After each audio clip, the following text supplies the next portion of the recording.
कुबेरेश्वर महादेव की जय। हर हर महादेव, हर हर महादेव, हर हर महादेव हर। काशी विश्वनाथ, ओगरदानी, त्रिकालदर्शी, कैलाशी अविनाशी भगवान शिव, जिनकी पुनीत पावन शिव महापुराण की कथा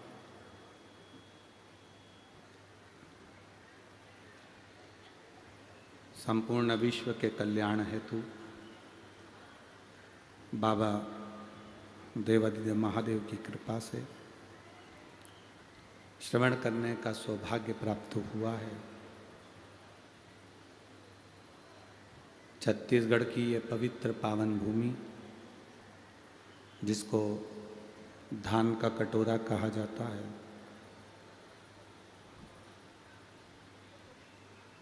इस पवित्र भूमि के शिवधाम कोड़िया के सभी रहव निवासी, कथा के मुख्य यजमान श्रीमती जानकी प्रदीप जी साहू, श्रीमती सरोज काशीनाथ साहू, जिन्होंने इस पवित्र शिव महापुराण की कथा को श्राद्ध पक्ष में कराकर संपूर्ण कौड़िया निवासियों का और संपूर्ण देशवासियों का कल्याण किया है। एक बार जोरदार ताली बजाकर उनका स्वागत।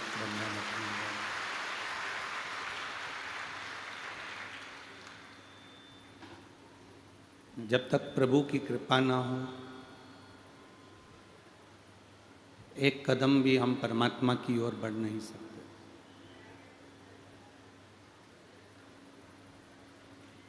उसने कृपा करी आप सभी पर, इसलिए आप ये पवित्र शिव महापुराण की कथा में पहुँचे हैं। अगर वो कृपा नहीं करता तो नहीं पहुँचते।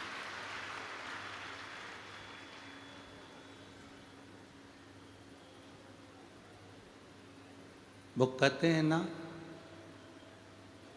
कोई कहता है गुरुजी घर की दिशा कौन सी होना चाहिए,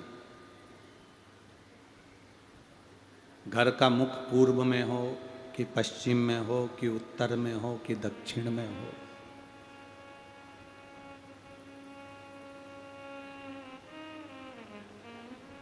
घर का मुख कहीं पर भी रख लो, पर आखिरी में जाना तो दक्षिण में ही है, पहुंचना तो वही दक्षिण में ही है।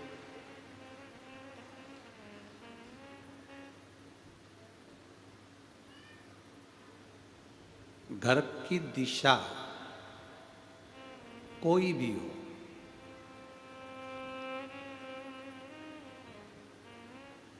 उससे कोई फर्क नहीं पड़ता। घर की दिशा कहीं पर भी हो, उससे कोई फर्क नहीं पड़ता। जरूरी ये है आपकी दिशा कहाँ है, मूल वो है। पूर्व के मकान में रह रहे हो, पश्चिम के मकान में रह रहे हो, लोगों ने कह दिया कि पूर्व मुखी होना, पश्चिम मुखी होना, उत्तर मुखी होना, दक्षिण मुखी नहीं होना। किसी ने कहा कि ऐसा मकान होना चाहिए, वैसा मकान होना चाहिए, और मालूम पड़े तुम पूर्व का मकान भी ले लो और पश्चिम का मकान भी ले लो, और उसमें सब घर का बेटा ने, बाप ने, दादा सब दारू कुट्टा रे, खूब मदिरा पिए, दारू पिए, खूब नशा करे, जुआ खेले, तो पूर्व और पश्चिम का मकान कोई काम करेगा क्या? अरे बोलो तो जम के। दिशा कोई सी भी हो, कोई तुमसे कहे कि पूर्व का मकान अच्छा होता है, कोई कहे पश्चिम का मकान अच्छा होता है, कोई कहे उत्तर का मकान अच्छा होता है, कोई कहे दक्षिण का मकान अच्छा होता है, कोई तुमसे कुछ भी कहे, पूरब मुखी मकान में भी रहो और परिवार में अगर कोई मदिरा पीने वाला है, नशा करने वाला है, गलत काम करने वाला है, तो पूर्व का मकान तुम्हारी जिंदगी नहीं संवार देगा। पश्चिम की मकान में रह रहे हो और उसमें भी अगर मालूम पड़े कि कोई ऐसा व्यक्ति रह रहा हो जो कि नित्य पाप में डूबा हुआ हो, तो तुम्हारी दशा नहीं सुधर जाए। मकान की दिशा कोई भी हो, अपनी दिशा शंकर के मंदिर की होना चाहिए, तो घर की दिशा अपने आप सुधर जाती है।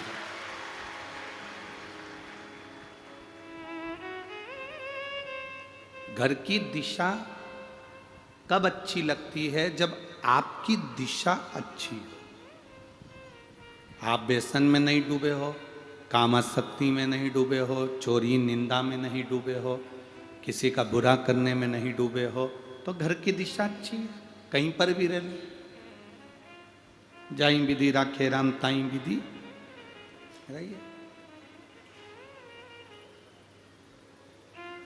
अब दिशा तो अपन मालूम कर रहे हैं कि पंडित जी बता दो जरा कि पूरब में रहें कि पश्चिम में रहें, मकान कौन सी दिशा का होना चाहिए तुम बता दो, तो उन्होंने कह भी दिया कि इस दिशा का होना चाहिए। पर अपनी दिशा ठीक नहीं है, अपना नेचर ठीक नहीं है, अपना व्यवहार ठीक नहीं है, अपना स्वभाव ठीक नहीं है, तो तुम कोई सी भी दिशा में ले लो मकान, तुम्हें सुख का अनुभव नहीं होगा। और अगर अपना स्वभाव, अपना मन, अपने विचार, अपनी सोच अगर अच्छी है, तो जंगल में भी जाकर रहोगे तो मंगल कर लोगे, आनंद कर लोगे। दिशा से जरूरी ज्यादा है कि आपके मन की दिशा, आपकी दिशा कौन सी।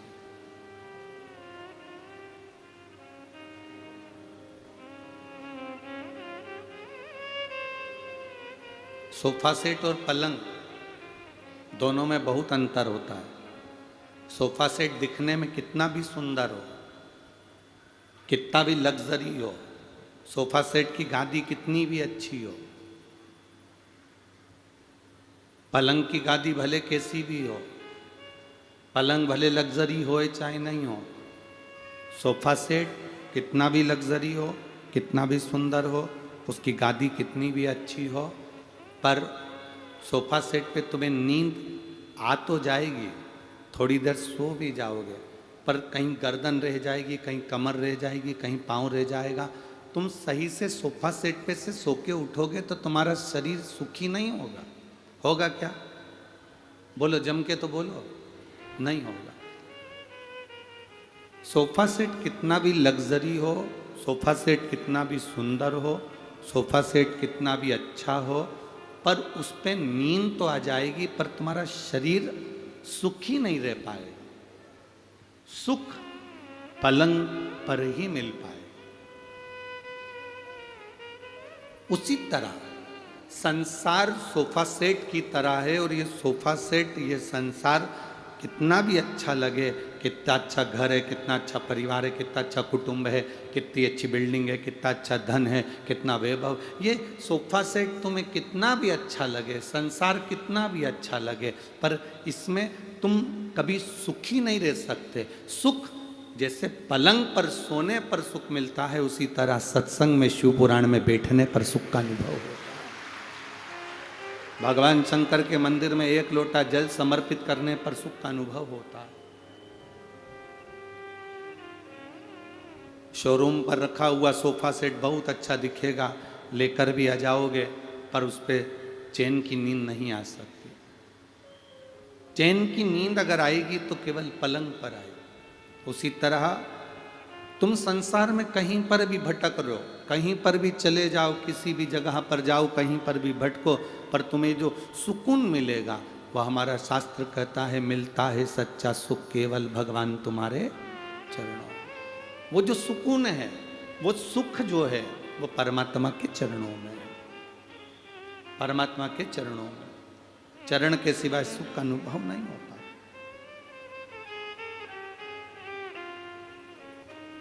घर पर बैठना और घर पर बैठने के थोड़ी देर निकलकर भगवान शंकर के मंदिर में जाकर बैठना, दोनों में अंतर है। सुकून, शांति, सुख परमात्मा के चरणारविंद में, शरणागति में ही मिलता है।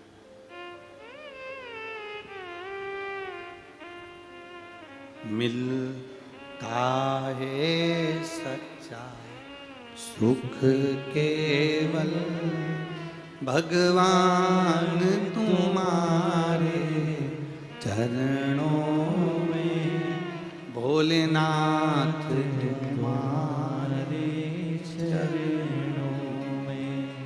चाहे कांटों में मुझे सोना हो, चाहे दुनिया में कितना भी दुख आए, कितनी भी तकलीफ आए, कितना भी कष्ट आए, आपकी भक्ति अगर प्रबल है, आपका विश्वास अगर दृढ़ है, आप भगवान की शरणागति में अपने विश्वास को पक्का रखते हो, तो फिर आपको जंगल में भी चले जाओगे तो सुख का अनुभव होगा, और चाहे कथा में चले जाओगे तो सुख का अनुभव होगा।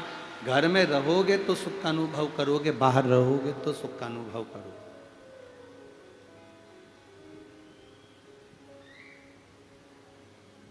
कोई कोई व्यक्ति ऐसा रहता है, उसको जिंदगी में कहीं अच्छा लगता ही नहीं।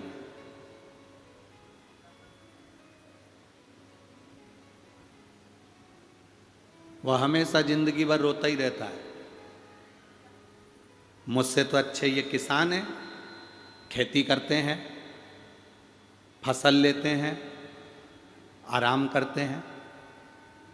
मुझसे तो अच्छा वो किराने की दुकान वाला है, कहाँ नौकरी में फंसा हूँ मैं।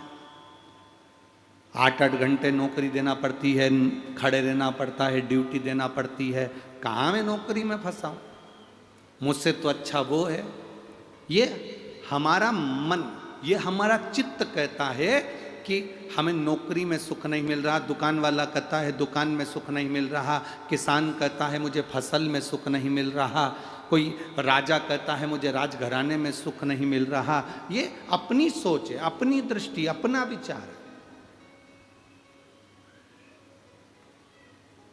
कभी अपने भीतर ये प्रश्न मत लेकर आना कि मुझे मेरी ड्यूटी अच्छी नहीं लगती, 8-8 घंटे पड़े रहना पड़ता है, खड़े रहना पड़ता है, नौकरी करना पड़ती है, मेरे को मेरी दुकान नहीं भाती, किराने की दुकान पर दिन भर बैठे रहना पड़ता, कहीं जा पाते ना आ पाते, नौकरी में, सर्विस में, व्यापार में, व्यवसाय में, कहीं मेडिकल खोल कर बैठ गए, कहीं ये दुकान खोल कर बैठ गए, दिन भर रहना पड़ता है, कहीं जा नहीं सकते, आ नहीं सकते। ना ना ना ना, शिव महापुराण की कथा कहती है बाबा को धन्यवाद देना कि तूने चाहे नौकरी दी, तूने चाहे दुकान दी, तूने चाहे फसल दी, तेरी दी हुई है, इसलिए मैं स्वीकार करूंगा और अपनी जिंदगी को श्रेष्ठता से जी। उसमें मुझे कोई दोष नहीं है, उसमें मुझे कोई तकलीफ नहीं है, उसमें मुझे कोई परेशानी नहीं है। ये तेरा दिया हुआ है और तेरा ही दिया मैंने खाया पिया है, तेरा शुक्रिया है, तेरा शुक्रिया। मुझे भोले बाबा ने बहुत दे दिया है, तेरा शुक्रिया है, तेरा शुक्रिया।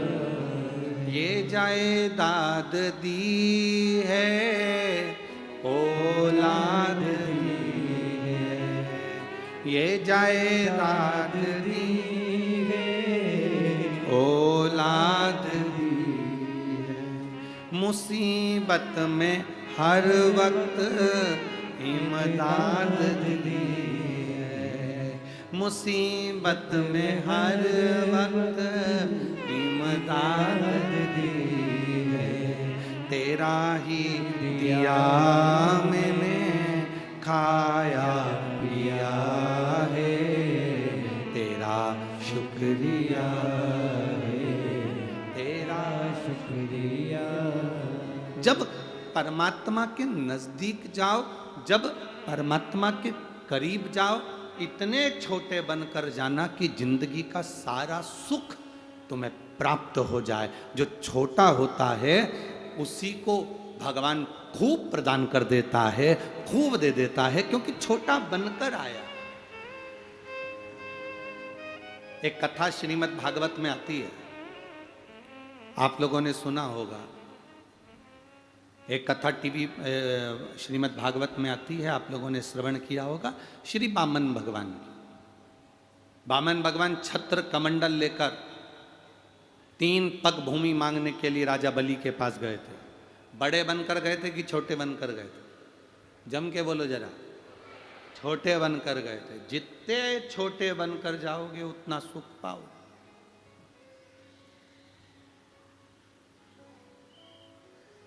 चलो और अच्छे से समझो। एक ट्राली रेत, मकान बनाते हो तो बालू रेत लगती कि नहीं लगती? अरे बोलो तो जम के, लगती है ना। एक ट्राली बालू रेत में 5 किलो शक्कर मिला दो, ठीक है? और मिलाने के बाद में किसी अच्छे बड़े पहलवान को बुलाओ और कहो इसमें हमने 5 किलो शक्कर मिलाई, हमारी शक्कर लाके दो। 50,000 रुपए का पुरस्कार है। 5 किलो शक्कर जो इसमें मिली है वो मुझे पूरी की पूरी चाहिए। पहलवान ढूंढ देगा। चलो पहलवान को छोड़ो, तुम में से कितने लोग बैठे हैं जो 5 किलो पूरी ढूंढ के बता दें? वो एक ट्राली बालू रेत में से 5 किलो शक्कर जो मिलाई है, वो 5 किलो शक्कर पूरी की पूरी ढूंढ के कोई बता सकता है क्या? बोलो तो जम के। नहीं।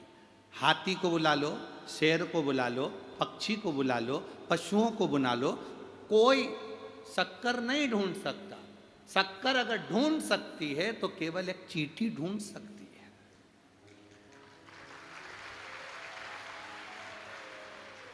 शक्कर कौन ढूंढेगा?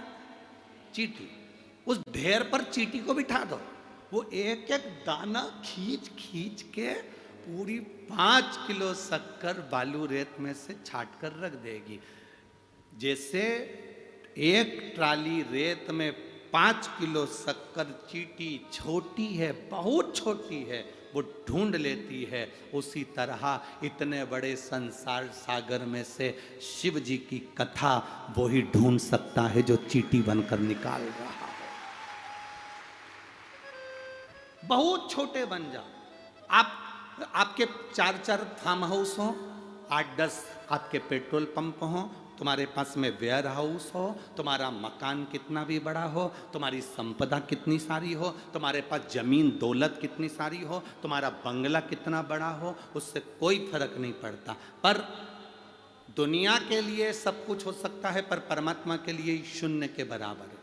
परमात्मा को पाने के लिए, जैसे शक्कर को पाने के लिए छोटा बनना पड़ता है, परमात्मा को पाने के लिए बहुत बड़ा बनकर नहीं। हम तो भोलेनाथ जी के चरणों के दास हैं, बस उनसे जो मिल जाता है हमारी जिंदगी संवर जाती है। बहुत बड़े बनकर कुछ नहीं पा सकते। वो शक्कर को निकालने के लिए आप किसी बॉडी बिल्डर को बुला लो,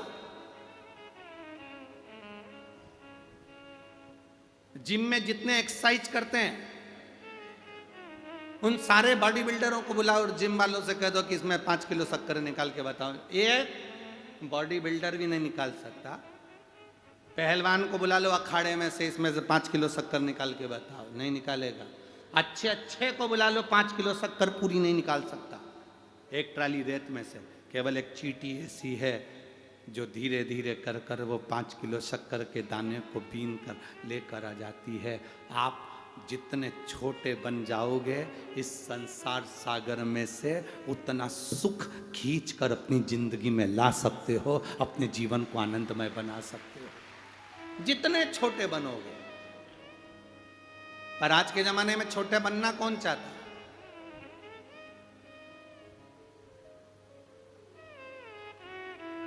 बहू सास से कहती है मेरे से फालतू बात मत करना, तुम मुझे पहचानती नहीं हो। सास बहू से कह देती है अभी तूने मुझे देखा नहीं है।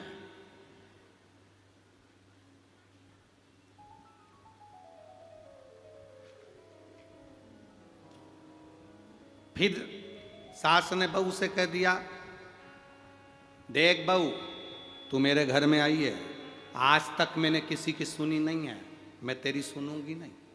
बहू ने भी कह दिया मैं मेरे मायके में रही तो मैंने किसी की नहीं सुनी, तो तुम्हारी सुनूंगी। सास बहू से कहती है कि मैं किसी की नहीं सुनूंगी, बहू सास से कहती है मैं किसी की नहीं सुनूंगा। बेटा बाप से कहता है मैं किसी की नहीं सुनूंगा, बाप बेटे से कहता है मैं किसी की नहीं सुनूंगा। तो फिर क्या सियोर वाला महाराज सुनेगा?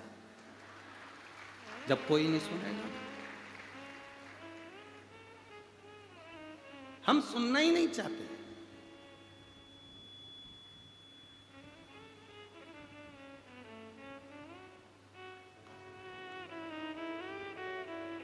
हर व्यक्ति एक ही बात कहता है, हम किसी की नहीं सुनेंगे। मत सुन। जब तू किसी की नहीं सुनेगा, आखिरी में फिर डॉक्टर की सुनेगा, और डॉक्टर एक ही बात कहेगा, अब इनका समय आ गया। एक ही बात डॉक्टर के मुंह पर रहेगा, अब इनका समय आ गया, अब ये हमारे बस के नहीं है, अब इनकी जिंदगी का ये सब क्रम जाने, ये हमारे बस की बात नहीं है। शिव महापुराण की कथा कहती है, जिसने आज सुन लिया, जिसने आज अपनी जिंदगी को धारण कर लिया, जिसने आज परमात्मा की भक्ति को पा लिया। लोग कहते हैं अभी हमारा बचपन है, बचपन में कोई भगवान का भजन करना चाहिए, जवानी में भगवान का भजन करना चाहिए। अभी तो हम जवान हैं, अभी तो एंजॉय की उम्र है, घूमना चाहिए, एंजॉय करना चाहिए, फिरना चाहिए। धर्म पत्नी को लेकर गोवा चले जाओ, बच्चों को लेकर यहाँ चले जाओ, वहाँ चले जाओ, ये तो हमारा एंजॉय का उम्र है। बचपन हमारे पढ़ने की, हमारे खेलने की, आनंद करने की उम्र है। जवानी हमारी भोग विलास की उम्र है। अधेड़ी जब एक अवस्था आती है तो ये तो हमारी कमाने की उम्र है। फिर आया बुढ़ापा, और फिर बुढ़ापे में कहा कि अब बुढ़ापा आ गया तो कहा अब भजन की उम्र है। पर शिव महापुराण की कथा कहती है, हाथ थर थर थर थर कांपे, पाँव से चला नहीं जाए, मुख में एक भी दांत नहीं बचे, नेत्रों से दिखाई नहीं दे, कानों से सुनाई नहीं दे, और तुम अपने छोरा से कहो मुझे कोड़िया ले जा और शिव पुराण सुना ला, तो छोरा भी कह देगा माँ तू घर में बैठी रहे, कहीं मत जा। आज की औलाद एक कुत्ता घुमाना पसंद करती है, पर बुढ़ों को घुमाना पसंद नहीं करती। इस विचार में मत रहना कि तुमको कोई ले जाएगा, वो तो तुम्हारे शरीर में भोलेनाथ जी ने बल दिया, शरीर ठीक हुआ, इसलिए तुम शिव महापुराण की कथा में जाकर बैठ गए हो और शंकर की कथा सुन रहे हो। एक पत्र आया है, देखिए उस पत्र में किसी ने लिखा,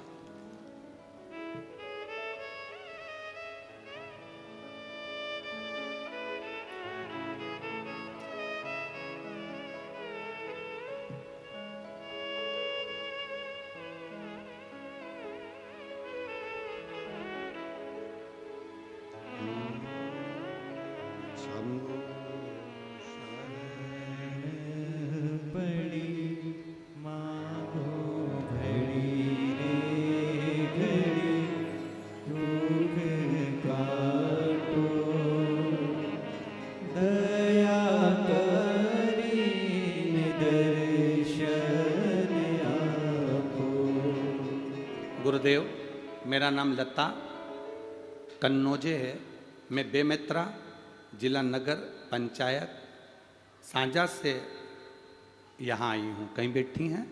हाथ हिला सकती हैं अगर कहीं बैठी हो। मेरा नाम लता कन्नौजे है, आप ही हैं? दोनों हाथ ऐसे हिला दो एक बार, वापिस हाथ हिलाइए एक बार।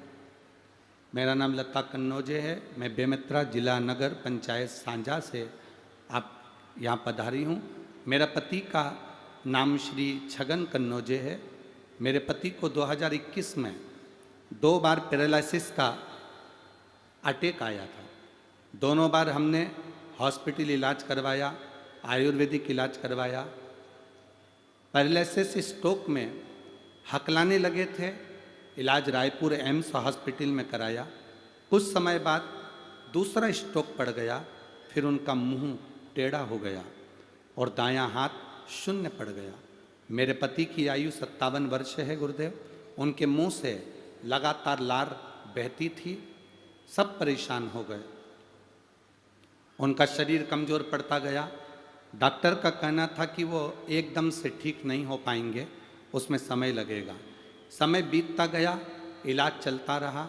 अचानक उनको तीसरा अटैक आ गया, और तीसरा अटैक आया, उनका मुंह पूरा बंद हो गया, मुख से आवाज़ चली गई, कुछ बोल नहीं सकते, ना बोल पाते ना खा पाते। और ना पानी पी सकते ना कुछ खा पाते। गुरुदेव ये 2023 की बात है, हम बिना देरी किए रायपुर एम्स लेकर गए, एडमिट कराया, नाक में पाइप डाल दिया गया, उसी के सहारे पानी देते थे, उसी के सहारे जूस देते थे। उनको लेकर आए, डॉक्टर ने कहा अब उनका गुजारा बस ऐसे ही रहेगा, उनके पाइप से ही उनकी जिंदगी चलेगी। 3 बार पैरालिसिस का अटैक आया, अब स्थिति बहुत ज़्यादा गड़बड़ है। हॉस्पिटल में 25 दिन तक रखा, पर 25 दिन तक उनको मुख से खाना नहीं दे सकते थे, पाइप से ही दिया। आखिरी में उनको लेकर आए, घर पर पाइप से खाना देते, पानी देते, बड़ी परेशानी हो गई, ना बोल पाते, ना खा पाते, ना पानी पी पाते। तब किसी ने कहा कि शिवजी पर चढ़ा हुआ 1 लोटा जल आप चढ़ाओ, उसका पानी लाकर इनके पाइप में डालकर उनको अंदर दो। पाइप में से पानी केवल 1 दिन दिया, दूसरे दिन उन्होंने इशारे में बोला कि इस पाइप को निकाल दो। पाइप निकाला गया और दूसरे दिन से ही उन्होंने भोजन करना और पानी पीना अपने मुख से चालू कर दिया। इसलिए मैं बाबा को यहाँ प्रणाम करने आऊँ। एक बार फिर से हाथ हिला दो। श्री शिवाय नमस्तुभ्यम। अब ठीक है, बाबा की कृपा। बैठिए।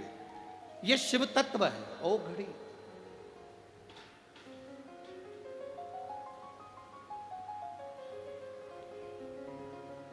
शरीर में कष्ट है, शरीर में दुख है, तकलीफ है, आप उसको पा सकते,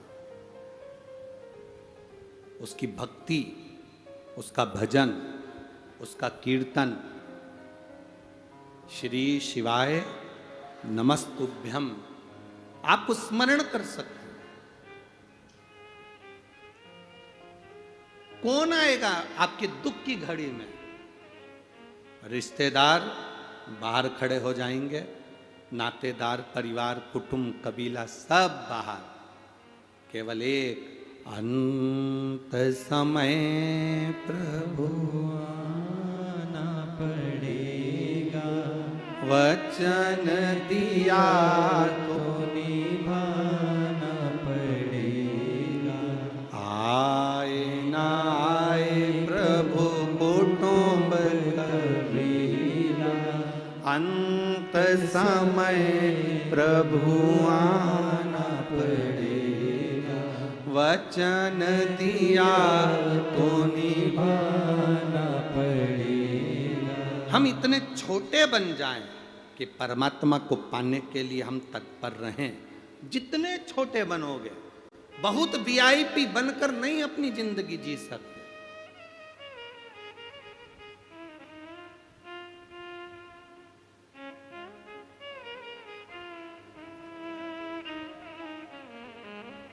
जो वीआईपी होता है, जैसे मुख्यमंत्री, प्रधानमंत्री, राष्ट्रपति, अध्यक्ष, ये सब जो वीआईपी होते हैं, इनको देखना, इनकी गाड़ी भी 50 बार चेक होती है। बोलो होती कि नहीं होती? अरे बोलो तो जम के। क्या खाते हैं वो भी चेक होता है, क्या खाएंगे, बनाने वाले ने बनाया वो भी चेक होगा। मंच पर जाते हैं तो मंच चेक होता है। बोलो रे, अरे मुंह से तो बोलो, होता है ना। जिस गली में से निकलेंगे गली चेक होती है। और एक साधारण नो वीआईपी, कोई वीआईपी नहीं, उसको कोई चेक करके बता दे, करेगा कोई चेक? उसको कोई चेक करेगा? यहां जितने वीआईपी बैठे होंगे उनका तो पास चेक हुआ होगा।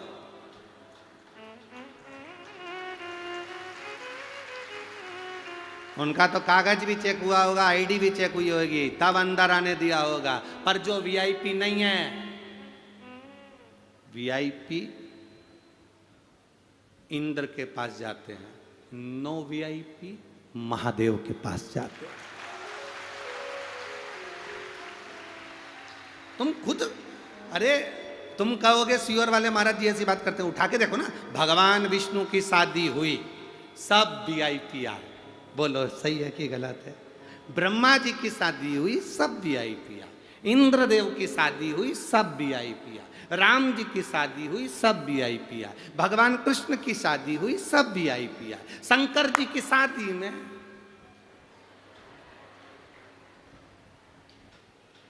कोई बाल खोल के,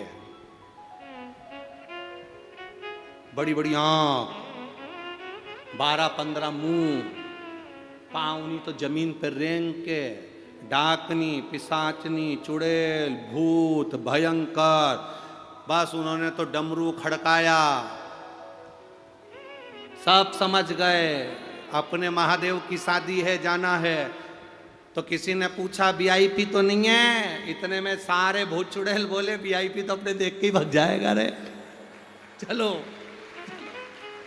सब भग जाएगा।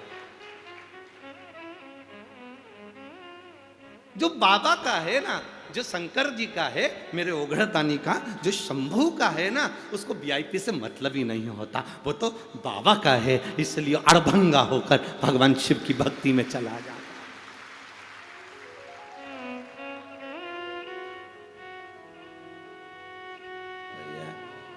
यहां पर देखेंगे कि तुम वीआईपी हो, ऊपर जाने पर कोई तुमसे कहेगा, बोलो रे कोड़िया वालों पास दिखाओ अंदर जाने के लिए? नहीं, वहां तो केवल एक पास चलता है, जिसने भगवान की भक्ति करी, किसी भूखे को भोजन कराया, प्यासे को पानी पिलाया, किसी गरीबड़े की जिंदगी में काम आया, बस यही वहां चलता है। अपने हाथ से पुण्य करते चलना, वो पुण्य तुम्हें वैकुंठ का निवास दे।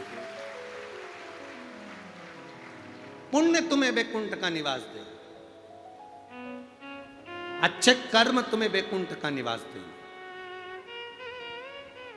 अब ये तो तुम्हारे ऊपर है कि तुम वैकुंठ जाना चाहते हो, नरक जाना चाहते हो। हमारा तो बिल्कुल विचार नहीं है कि हम वैकुंठ जाएं, क्योंकि वैकुंठ में जाएंगे तो करेंगे क्या वहां पर?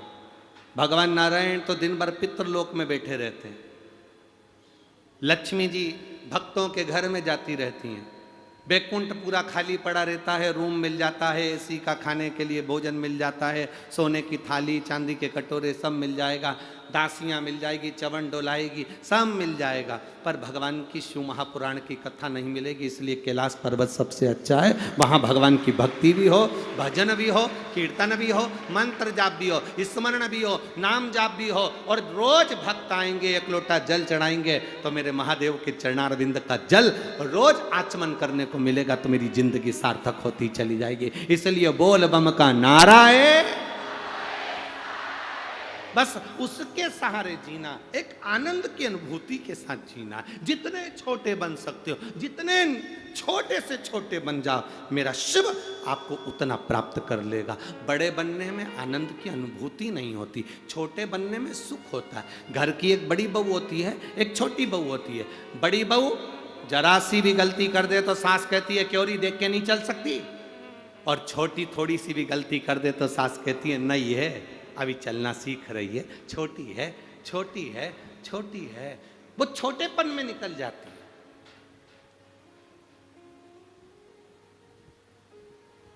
घर की जो बड़ी बहू होती है उसको बड़ी मर्यादा में रहना पड़ता है। मामा जी आएंगे भोजन करेंगे, काका जी आएंगे भोजन करेंगे, और छोटी सबसे पहले खा पी के वो गई, कौन देखे? छोटी है, डांट लगेगी तो किसको लगेगी? बोलो बोलो, जम के बोलो जरा। बड़ी को तुझ में अक्ल नहीं है, तू तो बड़ी थी, हमारे घर की बहू थी, इतना बड़ा, इतने पुरानी है, तुझ में तो अक्ल होना चाहिए, कहाँ तू ऐसी हो गई? तेरा विचार कहाँ है, सोच कहाँ है? उसको समझाया जाए। छोटे बन जाओ, बहुत छोटे, और जितने छोटे बनकर सुख का अनुभव करोगे उतनी जिंदगी का आनंद पा जाओगे। जितने छोटे बन,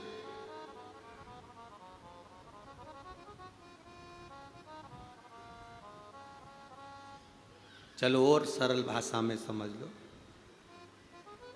15 साल के लड़के को कोई माँ यहाँ गोद में लेके बैठी है, जम के बोलो जरा। 15 साल के लड़के को कोई माँ गोद में लेके बैठी है? नहीं। 6 महीने के बच्चे को माँ रोड पे छोड़ देगी क्या?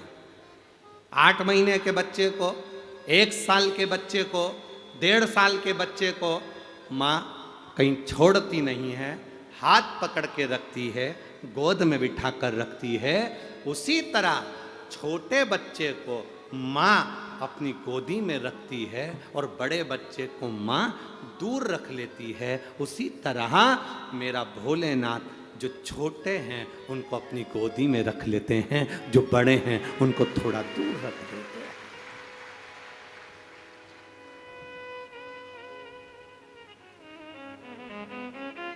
इसलिए तो दुनिया के लोगों को लगता है कि शंकर हमारे, किसी भूत से पूछो तो भूत कहता है शिव जी हमारे, कोई प्रेत से पूछो तो कहता है प्रेत हम शंकर जी हमारे, कोई गंधर्व से पूछो तो गंधर्व कहता है देवता हमारे हैं, कोई देवों से पूछे तो देव कहते हैं कि शिव जी हमारे हैं, कोई जिससे पूछोगे वो एक ही बात कहेगा कि शंकर भगवान मेरे हैं। आपके मन में भी बस यही भाव होना चाहिए कि मैं इतना छोटा बन जाऊं कि परमात्मा मेरे हो जाएं और मैं परमात्मा की गोद में जाकर बैठ जाऊं। जब उसकी गोद में बैठा रहूंगा तो वो संभालता रहेगा। अब अगर हम परमात्मा की गोद में जाकर बैठे हैं तो भोजन कराने की जवाबदारी उसकी है। छोटे से 6 महीने के बच्चे को दूध पिलाने की जवाबदारी माँ की है, उसको पानी पिलाने की जवाबदारी माँ की है, उसको लोरी गाकर सुलाने की जवाबदारी माँ की है। उसी तरह जब हम छोटे बन जाते हैं और परमात्मा की गोद में, सत्संग में, प्रवचन में, शिव महापुराण में, भगवान शंकर के मंदिर में छोटे बनकर बैठते हैं तो सारी जवाबदारी भोलेनाथ की हो जाती है। वो अच्छा रखे बुरा रखे जैसा रखे उसकी मर्जी है। कि सीताराम सीताराम सीताराम कहिए, जाई विधि राखे राम किया अभिमान तो फिर मान नहीं पाएगा, होगा वही प्यारे जो मेरे राम जी को। धन्यवाद निर्वाद राम राम कहिए, जाई विधि रखे राम ताई विधि रहिए। बस जिस भाव से वो रखे उस भाव से हमें।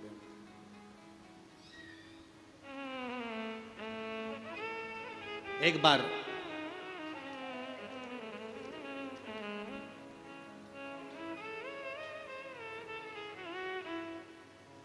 कश्यप ऋषि जी के साथ में जब सुरभि मां कामधेनु का विवाह हो गया, चली गई,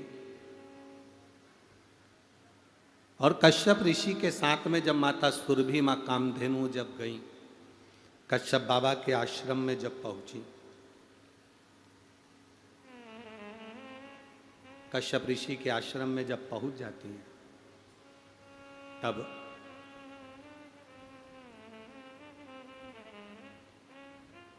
आज कश्यप ऋषि सुरभि को देख रहे हैं, और कश्यप ऋषि ने सुरभि को क्या देखा कि सुरभि गाय के पूरे शरीर में 33 कोटि देवी देवता विराज, संपूर्ण शरीर के अंदर।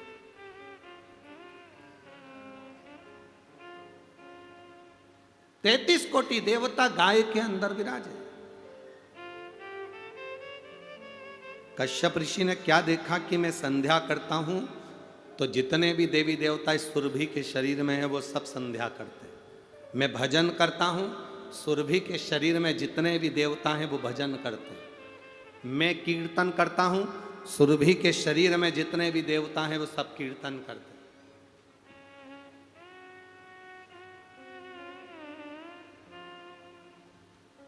मन में भाव उत्पन्न हो गया कश्यप ऋषि के, चलो सुरभि आज इस वन क्षेत्र में हम भ्रमण करने के लिए चलते हैं।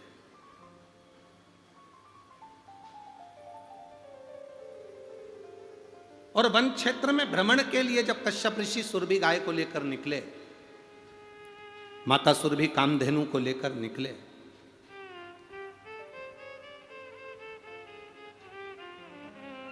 तो क्या देखा, सामने से एक सुंदर स्त्री आ रही, बड़ी सुंदर है वो, अति रमणीय स्त्री, बहुत सुंदर स्त्री।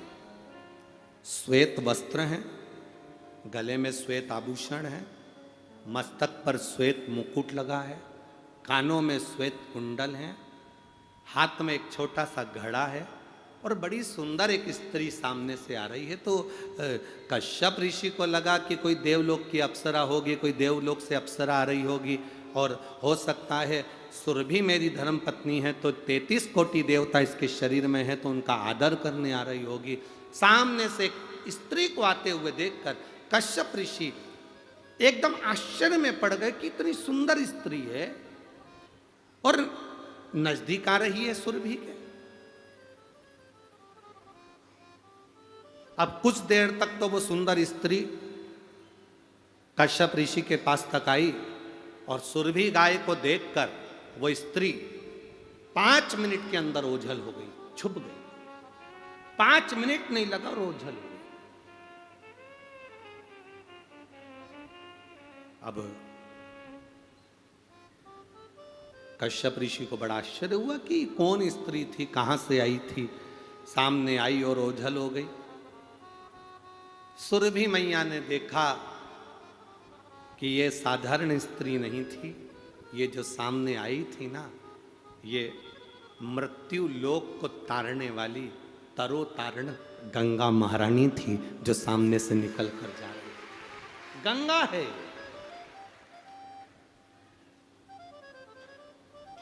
जो ये सामने से निकल कर जा रही है, ये गंगा है। कश्यप ऋषि से सुरभि मां ने कहा, जो सामने आपको दिखी थी सुंदर स्त्री वो गंगा थी। गंगा? हाँ। तो रुकी क्यों नहीं, ठहरी क्यों नहीं?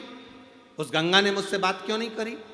गंगा तो मां है, बात तो करना थी, पता नहीं क्यों नहीं करी। और सुरभि मैया कश्यप ऋषि के साथ घूमती घूमती वापिस अपने कश्यप बाबा के आश्रम में पहुंच गई। गंगा के हृदय में बेचैनी आने लगी, गंगा अंदर से क्षुब्ध रहने लगी, अंदर से मौन रहने लगी। कभी कभी ऐसा होता है, देवरानी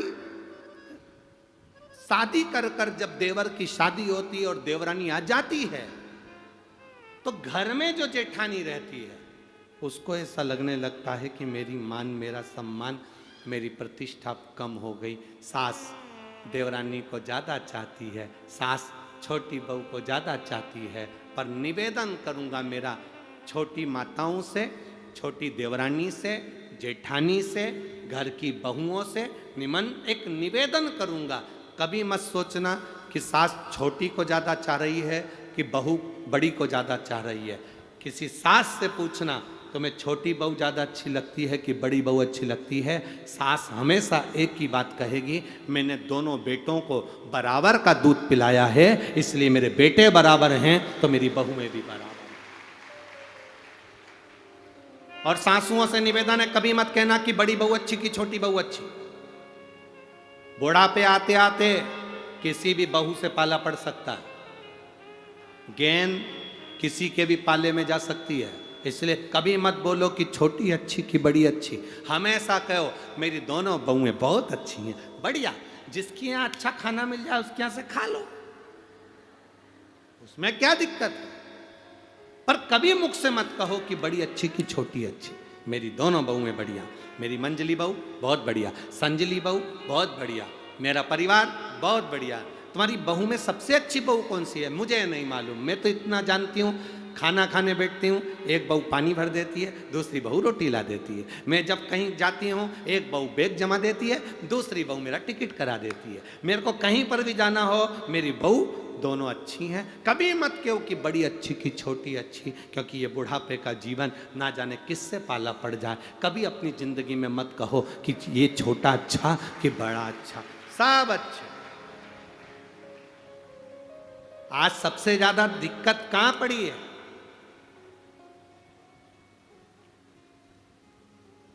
आज जो लोगों ने जो बांटा है ना, ये बड़े और छोटे में हमारा देश बंटते चले जा रहा है। कोई कहता है ब्राह्मण, कोई कहता है क्षत्रिय, कोई कहता है वैश्य, कोई कहता है शूद्र। ये बड़े और छोटे में हमारा देश बंटते चले जा रहा है। राजनीतिक समीकरणों में ये सबसे मूल होते चले गया। कोई कहता है हमने ब्राह्मणों को अपने कब्जे में कर रखा है, कोई कहता है हमने क्षत्रियों को अपने कब्जे में कर रखा है, कोई कहता हमने वैश्यों को अपने कब्जे में रखा है, कोई कहता हमने शूद्रों को अपने कब्जे में रखा है। सब राजनीतिक पेतरने हैं जिसके अनुसार ये अपने अपने कब्जे में कर रखे हैं। पर समझने की जरूरत तुमको है, समझने की जरूरत आपको है। कभी अपने भीतर ये मत लेकर आना कि ये बड़ा कि वो छोटा। तुम तो ये मानकर चलना कि शंकर का जो भक्त होता है वो श्रेष्ठ होता है, चाहे वो बड़ा हो चाहे छोटा।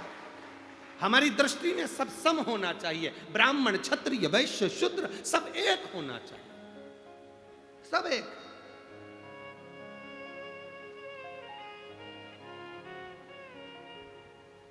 पर लोगों ने बिगाड़ दिया है साहब, ये इनको कोई सम्मान नहीं मिले, इनको सब सम्मान। ना ना ना ना ना ना महाराज, शिव महापुराण की कथा कहती है शंकर जी के मंदिर में ब्राह्मण भी जाता है, शंकर जी के मंदिर में क्षत्रिय भी जाता है, शंकर जी के मंदिर में वैश्य भी जाता है, शंकर जी के मंदिर में शूद्र भी जाता है, शंकर जी के मंदिर में डॉक्टर भी जाता है, शंकर जी के मंदिर में कलेक्टर भी जाता है, शंकर जी के मंदिर में मिनिस्टर भी जाता है, शंकर जी के मंदिर में कमिश्नर भी जाता है, शंकर जी के मंदिर में अगर विद्वान से विद्वान इंजीनियर भी जाता है तो शंकर जी के मंदिर में अनपढ़ भी जाता है। शंकर सबका है, सबके हृदय में निवास करता है।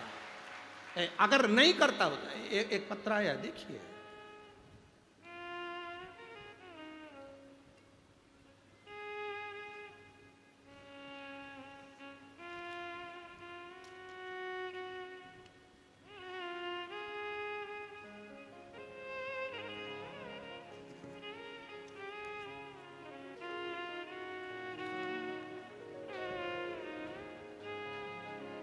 मैं संतोषी निषाद, शिक्षिका पति श्री सगनू राम निषाद, ग्राम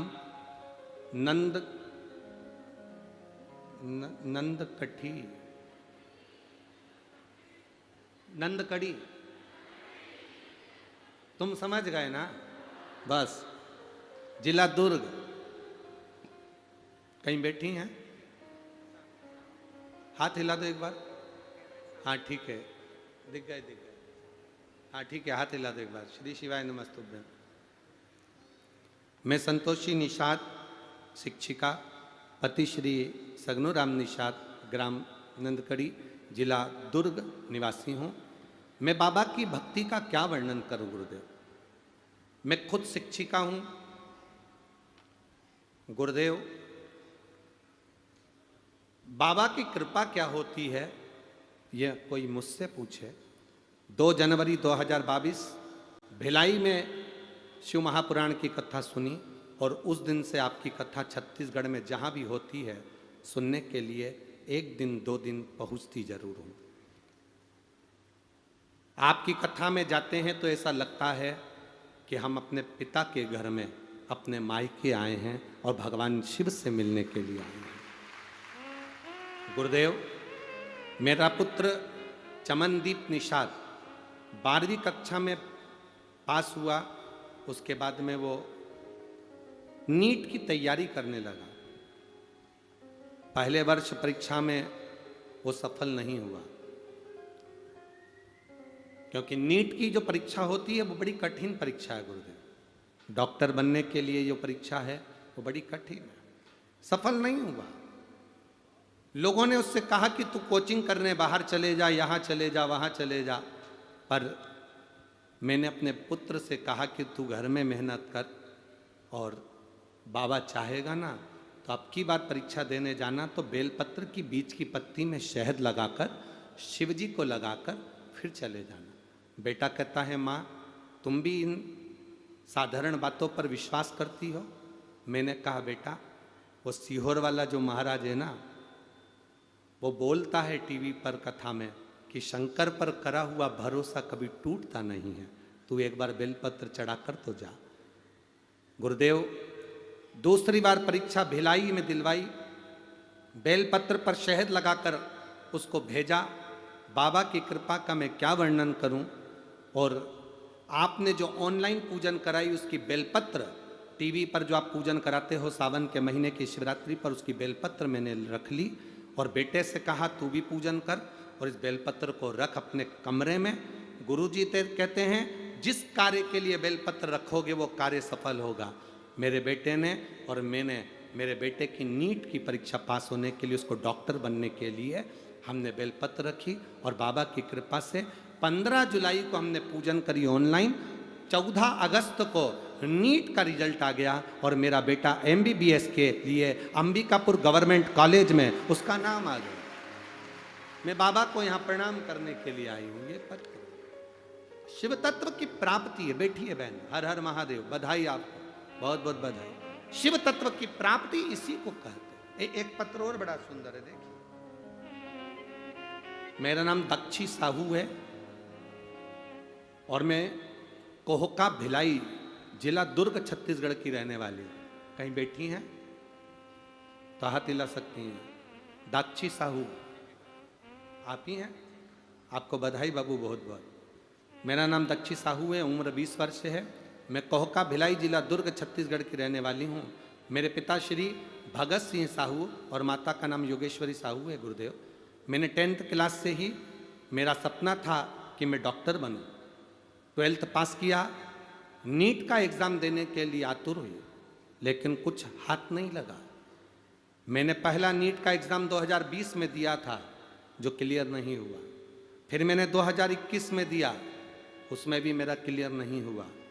तब उसके बाद मैंने सोचा बाबा अब मैं करूं क्या। तब मेरी माता और मेरे पिता ने कहा कि शंकर के मंदिर जाया करो, 1 लोटा जल चढ़ाया करो और जिस समय एग्जाम देने जाना तो बेलपत्री पर शहद लगा कर जाना। बस गुरुदेव, 2022 का एग्जाम आया और मैंने शिव जी को जल चढ़ाना प्रारंभ करा। बाबा का मैं क्या गुणगान करूं। मेरे घर के लोगों ने पशुपतिनाथ का व्रत किया, मैंने एग्ज़ाम दिया, बेलपत्र लगाई और बाबा की कृपा से मैं नीट एग्ज़ाम में पास हो गई और 2023 में मैं BMSS के लिए गवर्नमेंट आयुर्वेदिक कॉलेज में रायपुर में मेरा चयन हो गया।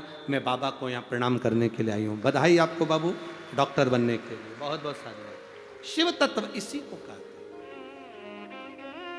शंकर ओघड़ी है। दुनिया के लोग हंसते हैं बेलपत्री पर शहद लगाने से कुछ होता है, दुनिया के लोग हंसते हैं दुर्वा चढ़ाने से कुछ होता है, दुनिया के लोग हंसते हैं जल चढ़ाने से कुछ होता है। इन पत्रों में एक पत्र ऐसा भी रखा है जिसकी लीवर और किडनी दोनों डैमेज हो चुकी थी। डॉक्टर ऑपरेशन के रूम में ले जाने वाला था 4 दिन बाद और उसका लीवर और किडनी सब डैमेज हो चुकी थी। उसका पत्र रखा, पढ़ूंगा बाद में। पूरी डैमेज और लीवर और किडनी बेकार हो गई और ऑपरेशन की तैयारी हो रही है और उसको किसी सिस्टर ने, नर्स ने आकर कह दिया तुम्हारे परिवार वालों से कहो कि शंकर जी पे 1 लोटा जल चढ़ाकर उसका पानी तुमको ला दे या सीहोर भेज दो। 4 दिन है। कुबेरेश्वर धाम से रुद्राक्ष लिया है, पानी में गलाए, शिव जी को चढ़ाकर तुम्हें पिलाए। उसका पत्र है इसमें, जिसने लिखा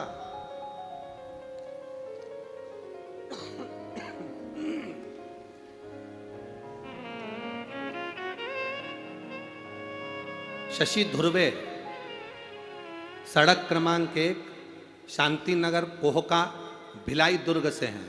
कहीं बैठी हो हाथ हिला सकती हूँ।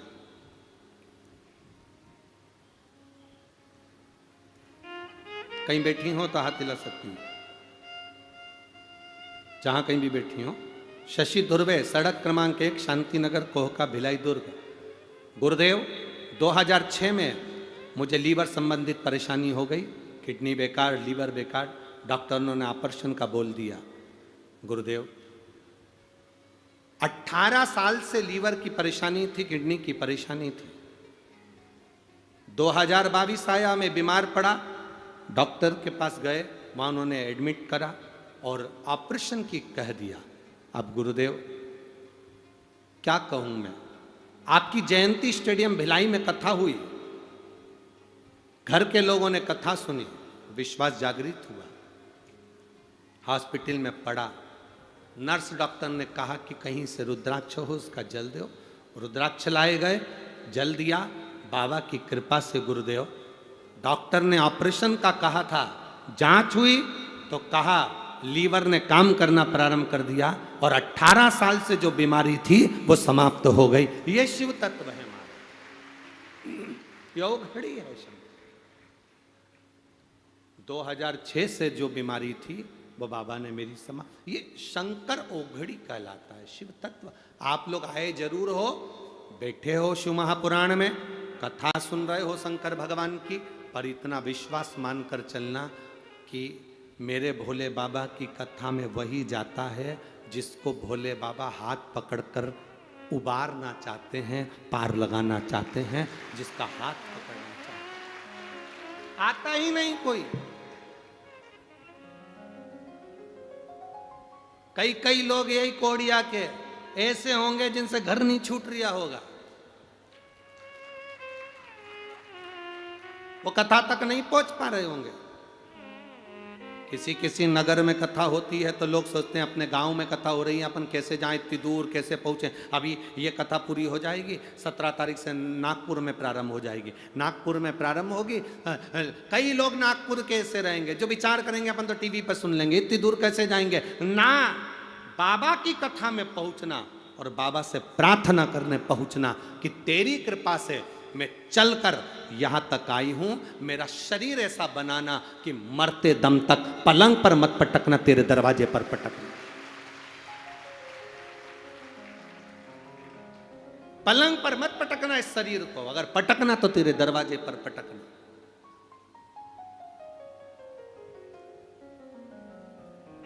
कई लोग ऐसे होंगे, कौड़िया गांव के ही होंगे, सोच रहे होंगे जाएंगे जाएंगे जाएंगे जाएंगे, मालूम पड़े ऊपर जाएंगे। अब हम कहां कथा में जाएं, कहां कथा में पहुंचे।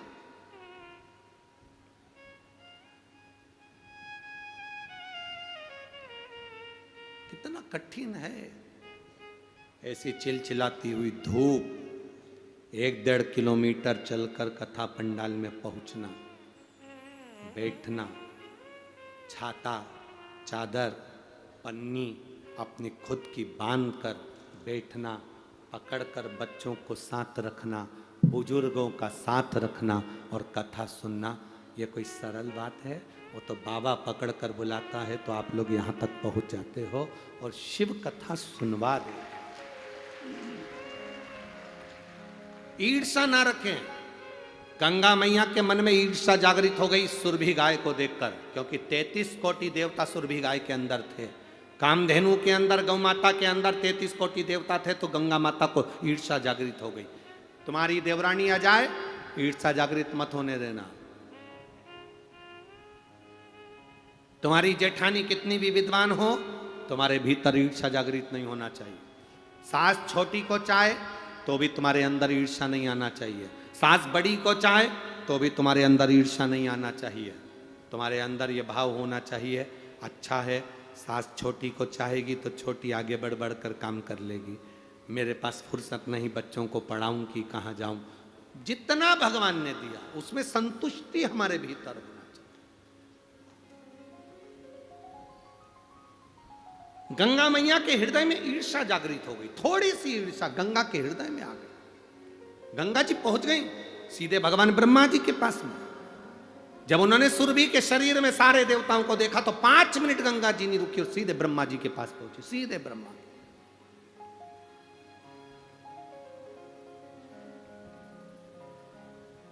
किसी को बढ़ता हुआ देखो, किसी के यहां गाड़ी आते हुए देखो, किसी का बंगला बनते हुए देखो, तो खुश होना कि बाबा ने इनको बंगला दिया, बाबा ने इनको गाड़ी दी, बाबा ने इनको ऐसा बनाया। कल से हमारे घर में अगर दुख आएगा, गाड़ी की जरूरत पड़ेगी तो पड़ोसी की गाड़ी कम से कम काम तो आ जाएगी, ये खुश होना। कभी सीहोर वाले महाराज हमारे यहाँ कथा करने आएंगे तो कम से कम उनके लड़के, उनके संगीत वाले, उनके ब्राह्मण कम से कम हमारे घर में ठहर तो जाएंगे। जितनी देर ठहरेंगे उतनी देर भगवान का ही तो भजन करेंगे।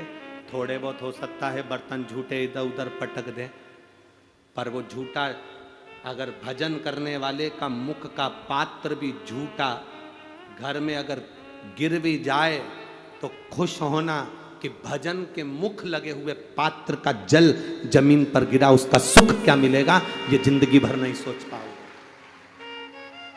और कई ऐसे होते हैं कि भगा भी देते हैं।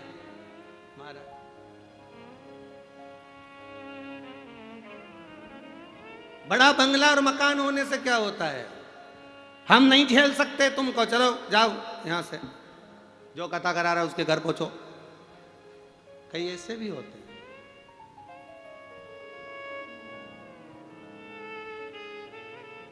अरे मत बुरे कर्म कर वरना पछताएगा, भगवान की आंखों से तू बच नहीं पाएगा, ओ बच नहीं पाएगा। ये बंगला, ये गाड़ी, ये जमीन, ये जायदाद, ये फर्श, ये मकान सब धरा की धरा रह जाएगा।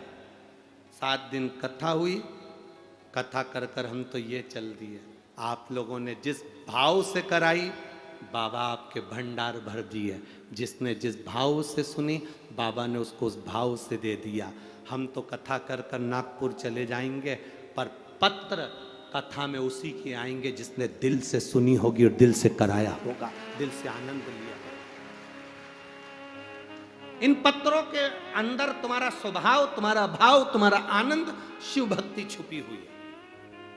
ईर्षा से कुछ नहीं। गाड़ी आए भगवान से कहना भगवान ऐसी कृपा करना, हमारे पड़ोसी की यहाँ गाड़ी आई ना, भगवान की कृपा हो जाए। पड़ोसी का मकान बड़ा बन जाए, अगली बार आए तो ब्राह्मण देवता यहीं ठहरे, भगवान का भजन यहीं हो, कीर्तन यहीं हो, संकीर्तन यहीं हो। ऐसी कृपा करना बाबा। मकान देना तो ऐसा देना कि 4 लोग मेरे मकान में आते रहें। घर देना तो ऐसा देना कि मेरे घर में मेरे मेहमान आते रहें। अतिथि देवो भव, भगवान ऐसे देना कि लोग आते रहें। आज पूरे कवड़िया गांव के छोटे छोटे घरों में भी लोग रह रहे हैं। आज पूरे कवड़िया गांव का घर पूरा पवित्र हो गए इन मेहमानों के आने से।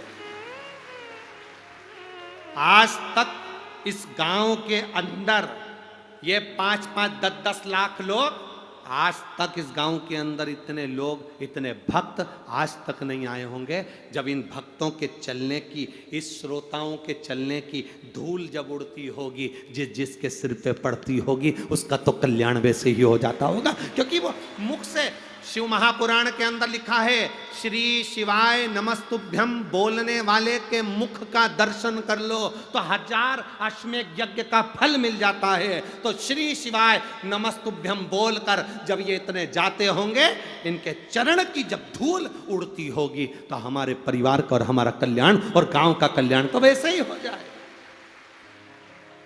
शिव तत्व की प्राप्ति हो, भगवान शंकर के भजन की प्राप्ति हो। हमसे लोग पूछते हैं तुम्हारे कुबेरेश्वर धाम में शंकर जी बैठे नहीं हैं, तुम्हारे कुबेरेश्वर धाम में मंदिर में प्राण प्रतिष्ठा हुई नहीं है, तुम्हारे कुबेरेश्वर धाम में ऐसा क्या है कि दुनिया के लोग आते हैं और उनका बैग बंद की बंद रहता है और 3 महीने में वापस कुबेरेश्वर धाम पहुंच जाते हैं। भगवान उनकी झोली भर देता है 3 महीने के अंदर। आखिर वहां है क्या? हम कहते कुछ नहीं। जितने भक्त आते हैं दिल से आते हैं, कंकर शंकर की पूजन करते हैं, दिल से जल चढ़ाते हैं, बाबा का जाप 108 बार श्री शिवाय नमस्तुभ्यम करते हैं। जब उनका जाप होता है, उनके चरण की रज जब पड़ती है तो कोई दूसरा भी आता है, उस रज को शरीर पर लगाकर पार उतर जाता है। हमारी भी आदत में है, हम जब जब कुबेरेश्वर धाम जाते हैं, सुबह अगर हम कुबेरेश्वर धाम गए हैं तो हमारा नियम है पहले कुबेरेश्वर धाम की भूमि पर लोट लगाते हैं, पूरे सो जाते हैं और बाबा की भूमि पर, किसी ने देखा भी होगा आप लोगों में अगर कोई होगा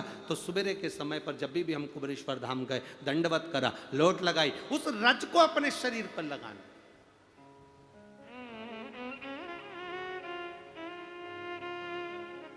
उस रज को अपने भीतर उतारना।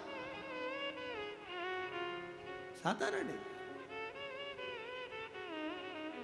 गंगा मैया के भीतर ईर्षा जागृत हो गई कि ये मुख्य कैसे हो गई। कई लोगों के मन में ईर्षा जागृत हो जाती, गाड़ी क्यों आई, बंगला क्यों बन गया, जमीन कैसे आ गई, ये कैसे हो गया। ना ना ना ना, आग लगे बस्ती में, जम के बोलो जरा अपन रहो मस्ती में। क्या किसको रोई है, चादर तान के सोई है। अपने को क्या करना कि क्या हो रहा है।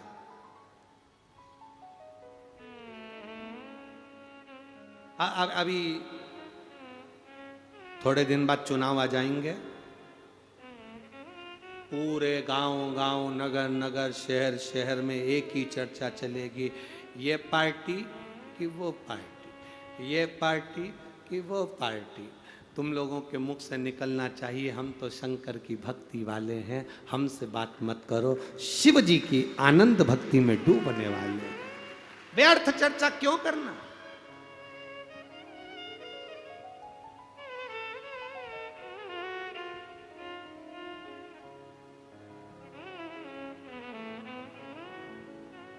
ये जो झंडा ले लेके चलते हैं, जय, वो चिल्लाते हैं भैया जी संघर्ष करो,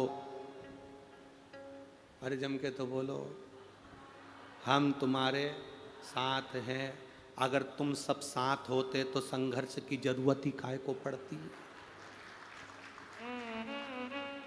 एक तरफ तो कह रहा भैया जी संघर्ष करो, हम तुम्हारे साथ हैं, जब तुम इतने हमारे साथ होते तो संघर्ष करना ही क्या था।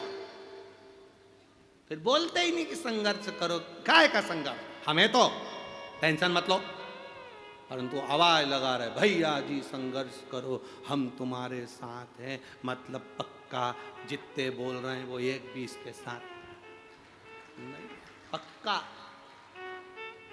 ये चाहते हैं कि तुम संघर्ष करो, हम कुछ नहीं करेंगे।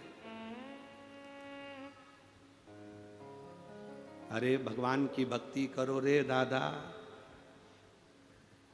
सबके हाथ जोड़ोगे तो 5 साल के लिए कुर्सी मिलती है, परमात्मा के हाथ जोड़ोगे तो जिंदगी भर का सुख मिल जाता है। भगवान की अविरल भक्ति में जो सुख है वो सुख कहीं नहीं, भगवान के भजन में जो सुख है वो सुख कहीं नहीं, भक्ति में जो सुख होगा वो सुख कहां मिलेगा।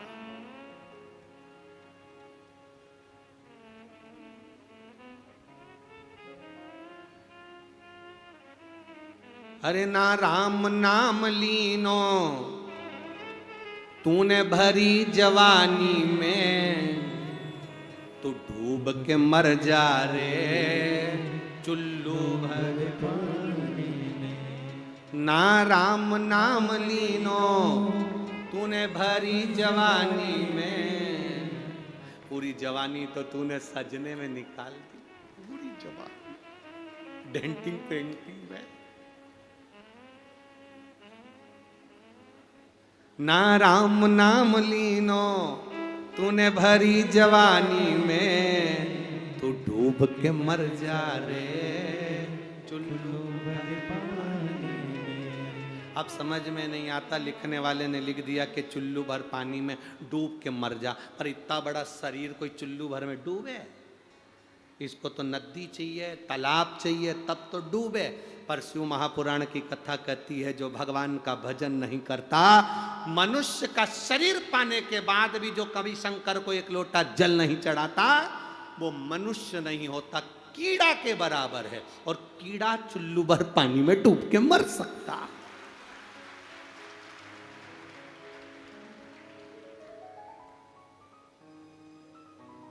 गंगा मैया के भीतर ईर्षा प्रकट हो गई, गंगा मैया पहुंच गई।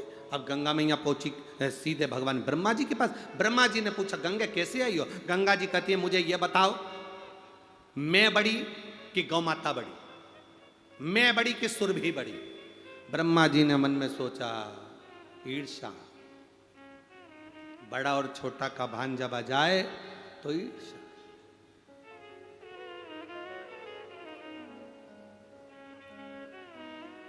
संत, साधु, गुरु, भगवान, माता, पिता कभी बड़े और छोटे होते हैं क्या?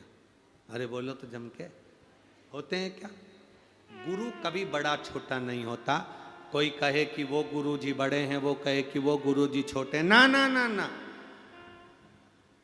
कोई कहे माता पिता में माँ बड़ी कि पिता बड़ा, ना, दोनों बड़े।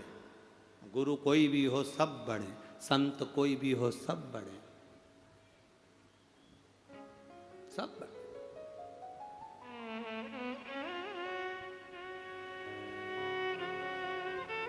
अरे भाई पुलिस की वर्दी देखकर जैसे चोर भाग जाते हैं, उसी तरह शंकर की कथा सुनकर जाने वाले के सामने से पाप भाग जाता है, पाप भागता है। भाग रहा। गंगा जी ने कहा बताओ मैं बड़ी गाय बड़ी कि गंगा बड़ी? ब्रह्मा जी ने कहा इसका उत्तर भगवान नारायण देंगे। नारायण के पास पहुंच गई गंगा मैया। नारायण ने पूछ लिया, भगवान विष्णु ने पूछा गंगा तुम यहाँ? गंगा जी बोली पहले बताओ कि मैं बड़ी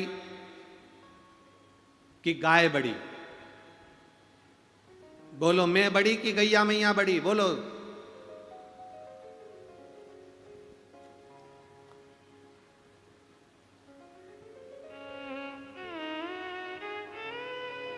कौन बड़ा है? बताओ जल्दी से। अब भगवान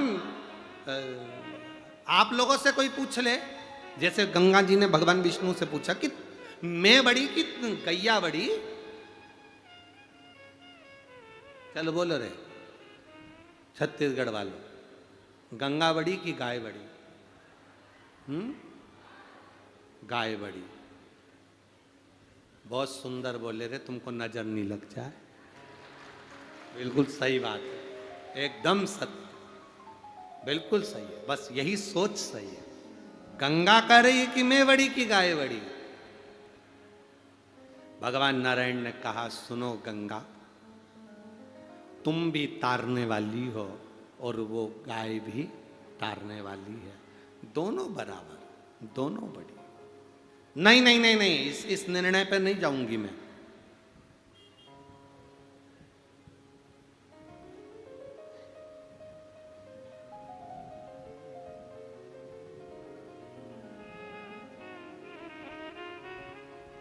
इस निर्णय पर नहीं जाना।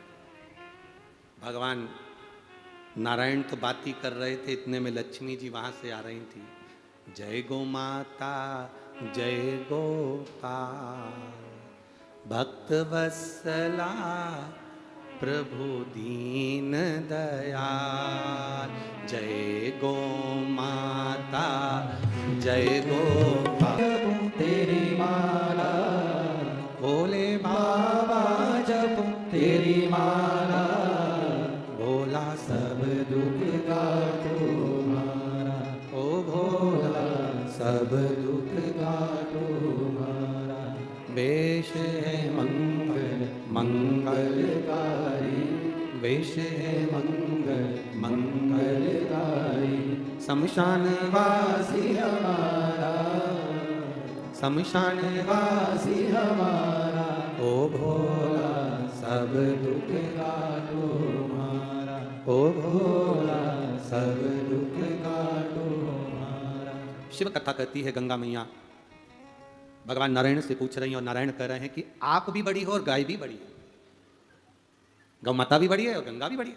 गंगा बोली ना ना ना ना, ये ऐसा निर्णय ठीक नहीं, आप तो ये बताओ कि मैं बड़ी कि वो बड़ी? भगवान नारायण ने कहा इसका निर्णय तो देवाधिदेव महादेव ही देंगे। जाओ महादेव के पास। महादेव के पास? हाँ, निर्णय वही बता सकते। ठीक है, गंगा मैया महादेव जी के पास कैलाश धाम पहुंचो। अब गंगा कैलाश पर पहुंची तो शंकर भगवान तो तब साधना में लगे हुए। कौन फ्री यहां?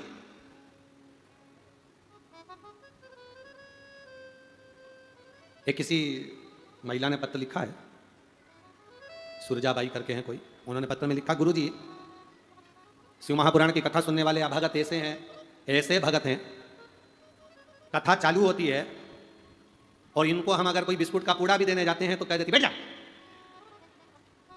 कथा सुनेंगे उसके बाद लेंगे। तो हम इनको कुछ देने जाते हैं तो कथा सुनते सुनते ये लेते ही हैं। हमने कहा ये शंकर के जो भक्त हैं, 2 रुपए का बिस्कुट का पूड़ा और 5 रुपए का पानी का पाउच के चक्कर में करोड़ों की जायदाद हाथ से नहीं छोड़ेंगे। ये शंकर के भक्त हैं, हमारे शिव के भक्त हैं और घड़ी के भक्त। ये शंकर के जो भक्त होते हैं अड़भंगे होते हैं, अड़भंगे। अभी आप लोगों ने देखा होगा ये बाहर ट्राली खड़ी है कचरे की, आए थे जब, देखा तुम लोगों ने? देखा कि नहीं देखा? कचरे की एक ट्राली खड़ी है और यहाँ के जो भक्त हैं जो 7 दिन कथा सुनने के लिए आते हैं, या कोई भक्त ऐसे होते हैं जो यहाँ से जाते जाते भी खाली पन्नी में कचरा जितना पड़ा होता है उसको बीन बीन के वो ट्राली में रखकर या एक साइड ढेर लगाकर चले जाते हैं। अर्थात शंकर के जो अड़भंगे भक्त होते हैं वो स्वयं बाबा की नगरी को भी साफ रखते हैं और बाबा के लिए मन को भी साफ रखते हैं। इनका प्रेम, इनका आत्मीय भाव, इनके हृदय का चित्त का भाव जो रहता है वो मूल होता है, मूल तान के हृदय के भाव की। तो यही तो भक्ति है, यही तो विश्वास है, यही तो दृढ़ता। गंगा मैया कैलाश पर पहुंच गई, बैठ गई, शिवजी ने आंख नहीं खोली, नेत्र नहीं खोली, तप में लीन बाबा भोलेनाथ, साधना में लीन बाबा भोलेनाथ। शंकर भगवान तब साधना में लीन। बहुत देर तक गंगा मैया को बैठा देखा तो नंदी आ गए और नंदी ने आकर पूछा, मैया क्यों बैठी हो? मैया कहने लगी, मैं पूछने आई हूं कि गाय बड़ी की गंगा बड़ी। इतने में तो नंदी के मुख से निकल गया, अरे मैया, वो गैया मैया के अंदर तो 33 कोटि देवता बैठे हैं और वो घूमने के लिए जाती है, सारे देवता उसमें विराजमान हैं, मैया तू उसमें क्यों नहीं बैठ जाती है? गंगा जी बोली, मैं गंगा दुनिया को पार लगाने वाली, दुनिया को तारने वाली, गाय के अंदर बैठूंगी? अरे मैया, सारे देवता बैठे तो तुझे बैठने में दिक्कत क्या है? गंगा बोली, मैं नहीं बैठती, तुम मुझे जानते नहीं हो, मेरे जल में कोई आता है, डुबकी लगाता है, पार हो जाता है, मोक्ष पा जाता है, मैं वो गंगा हूं। शिवजी नेत्र बंद करके मुस्कुरा रहे थे क्योंकि बाबा को मालूम था इसको ईर्ष्या होगी थोड़ी। मेरे को भोलेनाथ जी से प्रश्न करना है, मैं बड़ी की गंगा बड़ी की गाय बड़ी? ठीक है, शंकर भगवान के नेत्र खुले। जो नेत्र खुले शिव जी के, नेत्र खुलते से ही बाबा भोलेनाथ ने गंगा को बुलाकर पूछा, क्या बात है गंगा, क्या हो गया? गंगा जी कहती हैं, प्रभु मुझे बताओ कि गाय बड़ी कि मैं बड़ी? भगवान शंकर कहते हैं, गंगा तेरे जल में जो डुबकी लगाता है वो तर जाता है, उसको मोक्ष मिल जाता है, पार उतर जाता है। गंगा तेरे घाट पर दुनिया के लोगों को डुबकी लगाने जाना पड़ता है, पर गौ माता एक ऐसी है जो खुद हमारे दरवाजे पर आती है, उसका केवल दर्शन कर लिया जाता है तो मोक्ष मिल जाता है। गौ माता हमारे दरवाजे पर आती है, जिसका केवल दर्शन करा जाता है मोक्ष मिल जाता है। जिस जगह पर गाय खड़ी होती है वो भूमि पवित्र हो जाती है, जिस जगह गाय रोटी खाती है उस भूमि को वो शुद्ध कर जाती है। गाय दरवाजे पर खड़ी रहती है तो घर की नेगेटिव ऊर्जा को खींच कर ले जाकर पॉजिटिव ऊर्जा दे देती है। 33 कोटि देवता गौ माता के अंदर है तो उसकी श्वास में से वो रसतत्व को प्रदान कर देती है। गाय का गोबर जिसके दरवाजे पर गिरता है उस दरवाजे के उस संकट को हर लेती है। गाय की लाल जिसके ओटले पर टपकती है उस घर के दुख को गाय खींच लेती है, वो गौ माता है। गंगा ने कहा, प्रभु मतलब गाय माता प्रबल है? भगवान कहते हैं, तेरे घाट पर लोगों को आना पड़ता है और गाय दुनिया को तारने के लिए रोड पर चलती हुई निकल कर जाती है। गंगा जी कहती हैं, मुझे भी गाय में बैठना है। शंकर भगवान कहते हैं, गाय के अंदर बैठना है तो गाय का तो पूरा शरीर भरा पड़ा हुआ है, कोई जगह खाली नहीं। गंगा कहती है, प्रभु आप बिठाओगे तो मैं बैठ जाऊंगी। गंगा केवल गाय का मूत्र अकेला बचा है, अगर वो मूत्र में तू बैठे तो समझ ले कि तू तर गई। गंगा ने कहा, प्रभु मैं गाय के मूत्र के अंदर विराजमान हो जाती हूं। तो भगवान शंकर ने कहा, अपने घर को पवित्र करने के लिए अगर गंगा का जल ना मिले तो गोमूत्र लेकर भी अगर छीटोगे तो गंगा और गाय का मूत्र ही शुद्धता प्रदान कर देता है। भगवान शिव आनंद में कहते हैं, यह साधारण नहीं है गौ माता। गंगा मैं तुझे गाय के मूत्र में इसलिए बैठने के लिए कह रहा हूं क्योंकि गाय के शरीर से मैं भी 11 रूप में, 11 रुद्र के रूप में अवतरित होऊंगा। जब मैं 11 रुद्र के रूप में अवतरित होऊंगा ना गंगा, तो तू मेरी बहन बन सकती है, तू मेरे साथ में रह सकती है। इसलिए गंगा तू चिंता मत कर, गाय का रोम रोम, गाय के आनंद का सुख। अरे कौड़िया वालों, तुम पुण्य भागी हो। जितने लोग आस्था चैनल पर, फेसबुक यूट्यूब पर कथा सुन रहे हैं, गो पितर शिव महापुराण की कथा सुन रहे हैं, वो सारे किस्मत वाले हैं जो श्राद्ध पक्ष में गौ माता के इस पितृ भाव को श्रवण कर आप अपने अपने पूर्वजों को पार लगा रहे हैं, अपने अपने पूर्वजों को पार छोड़ रहे हैं। धन्य है श्राद्ध पक्ष में जो गया जी जाते हैं। गया जी में पंडित जी संकल्प छुड़वाते हैं कि गौदान का संकल्प छोड़ो। प्रयागराज जाते हैं, प्रयागराज में गौदान का संकल्प छुड़ाते हैं। पिंडदान करने जाते हैं, गौदान का संकल्प छुड़ाते हैं। तुम जहां काशी में गंगा के घाट पर जाओगे तो गौदान का संकल्प छुड़ाया जाएगा, यमुना के घाट पर जाओगे तो गौदान का संकल्प छुड़ाया जाएगा। शिव महापुराण की कथा कहती है, श्राद्ध पक्ष में जो ये गो पितर शिव महापुराण की कथा को सुन लेते हैं उनको गौदान का फल प्राप्त हो जाता है, उनको गौदान का फल प्राप्त हो जाता है। ये कोई साधारण है? गौपितर शिव महापुराण की कथा लोग भले इसको सरलता में ले लें, पर यह सहज नहीं हो सकता, ये सरल नहीं है। कल गौमाता का विवाह किया, हजारों लाखों लोगों ने ऑनलाइन दान करा। आप लोगों ने भी दान करा, किसी ने बैंक में, किसी ने ऑनलाइन, किसी ने पेटीएम में, किसी गूगल पे ने दान करा।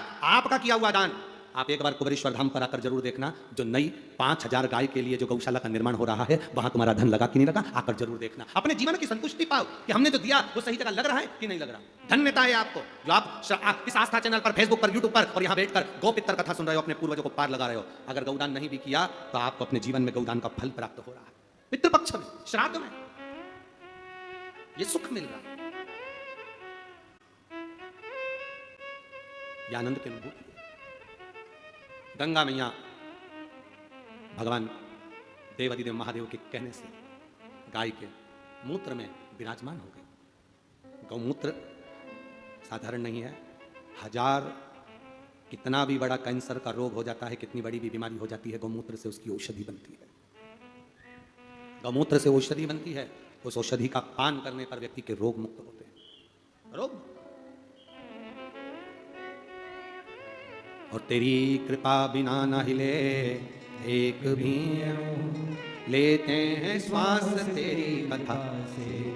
तेरी कृपा है ये, तेरी करुणा बिना कुछ नहीं हो सकता। दया। हमारा तो काम है, वो तुम्हारे गांव में वेल्डिंग करने वाले हैं, लोहे की राड को, लोहे की सांकल को वेल्डिंग वाला टाका लगा के जोड़ देता।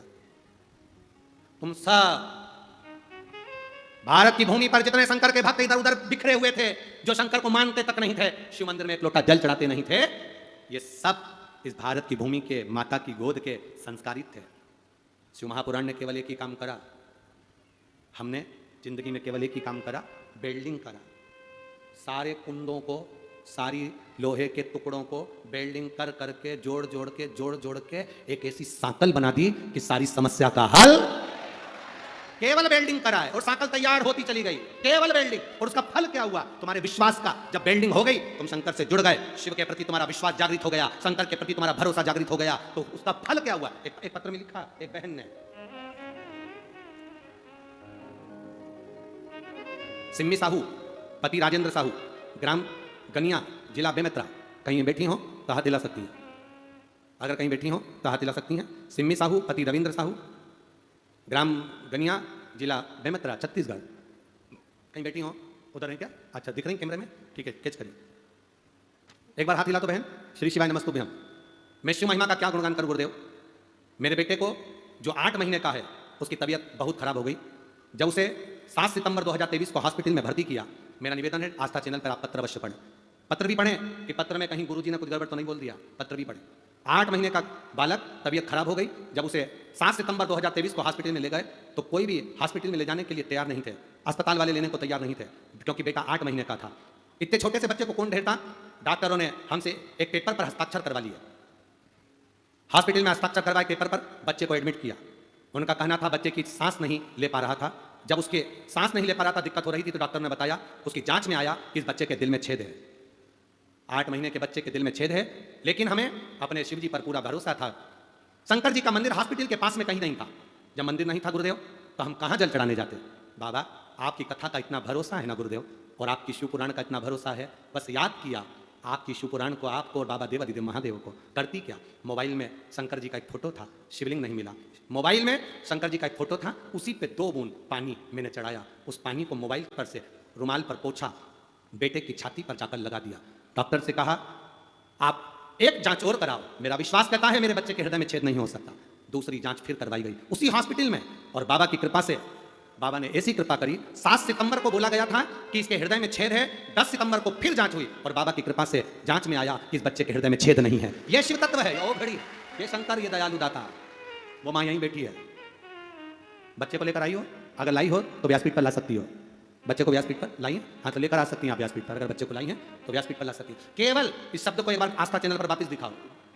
मोबाइल में एक शिवलिंग का फोटो जानकर, उसी पर 2 बूंद जल डालकर, कपड़े से पोंछकर बच्चे की छाती पर लगा दिया और बाबा से विनती करी, भोला सब दुख काटो हमारा, ओ भोला सब दुख काटो बाबा 10 सितंबर की जांच में नॉर्मल आया, उसके हृदय में छेद नहीं आया। ये शिव तत्व है, ये ओघड़ी है। बच्चा लाए हो तो व्यासपीठ पर ला सकते हो। शिव तत्व इसी को कहते हैं, ओघड़ी इसी को कहते हैं। क्या दिया क्या देते हैं मेरे भोलेनाथ? मेरी जीजियों, शंकर क्या प्रदान करते हैं? शंकर क्या देते हैं? क्या देते हैं? एक विश्वास, एक भरोसा, एक दृढ़ता। इधर से ले लो, इधर से साइड में से लो। एक विश्वास, एक दृढ़ता, एक भरोसा, ये मूल होता है। और जब हमारा भरोसा, हमारा विश्वास, हमारी दृढ़ता जब तक प्रबल नहीं होगी, महादेव कैसे मिलेंगे? कैसे प्राप्त? तेरी कृपा बिना न हिले एक भी लेते हैं श्वास तेरी कृपा से। बखान क्या करूं मैं राखों के ढेर का, चपटी भगवत में खजाना कुबेर का। हे गंगाधार मुक्ति द्वार ओंकार तू भोले ओंकार तू, आयो शरण तिहारी शंभुकार। भगवान देव अधिदेव महादेव की कथा कर रही है। आपका भरोसा, आपका विश्वास, आपकी दृढ़ता आपको परमात्मा के करीब लेकर जाती है, उसके नजदीक लेकर जाती है। लोग कहते हैं गुरुजी आप कहते हो कथा में देव अधिदेव महादेव सुनता है, श्रवण करता है, पर बाबा तो कभी हमको दिखता ही नहीं है।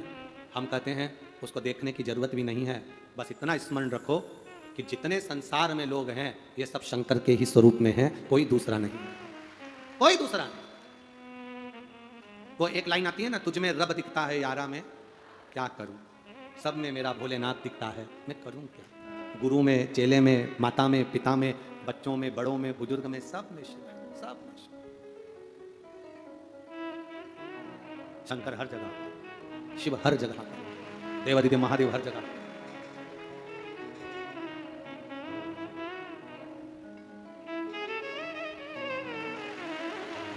ये वही बच्चा है जिसको डॉक्टर ने 7 सितंबर को कहा दिल में छेद है, और नहीं शिव का मंदिर पास में, तो मोबाइल पर 2 बूंद शंकर के शिवलिंग का स्मरण कर कर, शिव पुराण का स्मरण कर कर, कथा का स्मरण कर कर 2 बूंद चढ़ाया जल, और वही वस्त्र छाती पर लगाया, और दूसरी जांच 10 सितंबर को आई तो उसमें छेद नहीं आया। यह शिव तत्व है। ओ घड़ी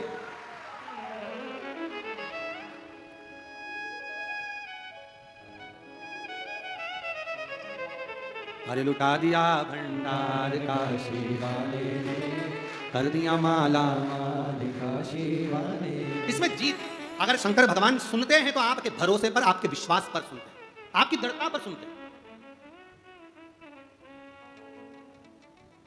आपने जब पुकारा शिवाया, हम एक बात आप लोगों को पहले कहे कि कोई अखाड़े में लड़ने जा रहा हो ना, अखाड़े में कोई लड़ने जा रहा हो और 2-3 रात से जगा हो, शरीर में बहुत थकान हो, और अखाड़े में लड़ने चले जाए तो जीतेगा कि हारेगा? बोलो तो समझे। अखाड़े में लड़ने गया, 4 रात्रि से सोया नहीं, शरीर थक गया घर का काम करते करते, और फिर वो अखाड़े में युद्ध लड़ने के लिए गया, तो हारेगा कि जीतेगा? हार जाए। अगर शरीर फ्रेश नहीं है, शरीर में बल नहीं है, शरीर फ्रेश नहीं है, शरीर एकदम तरोताजा नहीं है, युद्ध के लिए तैयार नहीं है, तो युद्ध अखाड़े में हार जाएगा। और अगर तरोताजा है तो जीत जाएगा। उसी तरह अखाड़े में शरीर फ्रेश होना चाहिए, तरोताजा होना चाहिए। शिव महापुराण में पहुंचो तो मन तरोताजा होना चाहिए, फ्रेश होना चाहिए। जब आप शिव महापुराण की कथा में जब आओ तो तुम्हारे भीतर ये बल होना चाहिए कि मैं शंकर की कथा में नहीं जा रहा, मैं शिव महापुराण की कथा में नहीं जा रहा हूं, शंकर भगवान की कथा सुनने के लिए नहीं जा रहा हूं। तुम्हारे भीतर ये बल होना चाहिए कि महादेव को अपने घर के लिए निमंत्रण देने जा रहा हूं कि बाबा मेरे घर जरूर आए। कभी फुर्सत हो तो डमरू धर, निर्धन के घर भी आ जाना। जो रूखा आता है आप लोगों को? बोलो तो जो रूखा सूखा दिया हमें उसका भी भोग। कभी फुर्सत हो तो डमरू धर, निर्धन के घर भी आ जाना। कभी फुर्सत हो मेरे बाबा, हम शिव महापुराण की कथा में आए हैं, आपको निमंत्रण देने के लिए आए हैं कि मेरे घर दुख की घड़ी हो, तकलीफ का समय हो, अगर कोई कष्ट हो तो ऐसी कृपा करना कि आप मेरे करीब हो, करीब। एक कोई भाई यहां पर बैठा है जिसको 14 जगह पर चक्कू मारा गया था, हाथ के टुकड़े होकर हाथ अलग फेंका गया था। आप लोग टीवी पर उसका फोटो देखिए।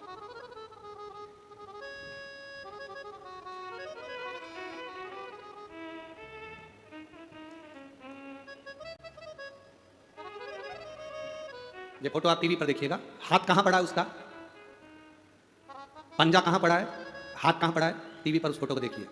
एक हाथ यहां है, बीच में से कटा हुआ, और हाथ उधर है। शरीर देखिए, जो 14 जगह से चाकू मारे गए, जिसके शरीर पर 14 जगह से चाकू मारा हुआ पड़ा है। डॉक्टर जवाब दे दिया हाथ भी गया, शरीर भी गया। मैं उड़ीसा नुआपड़ा जिले परास सखल ग्राम के एवत कुमार सुभद्रा साहू की बेटी, मेरे पति धमतरी जिला भाटा गांव के नरेंद्र साहू हैं। कहीं बैठे हो तो हाथ हिला सकते हैं। मैं बाबा का क्या वर्णन करूं गुरुदेव। मेरी भाभी के पिता को चक्कुओं से रौंदा गया, किसी उनके द्रोही ने उन पर आक्रमण करा, चक्कुओं से 14 बार आक्रमण करा, शरीर में प्राण तक चले गए थे, हाथ कट गए थे, टुकड़े टुकड़े कर दिए गए थे। पर मेरी सगाई थी गुरुदेव, मेरी शादी होने वाली थी। मैंने भाभी से कहा आपके पिताजी के पास में जो भी हो उनसे कहो एक बेलपत्र शंकर के मंदिर के उनके पास में रख दे, वो मर नहीं सकते। बाबा पर मेरा भरोसा है, मेरी शादी में विघ्न नहीं आ सकता। आप बाबा से कहो।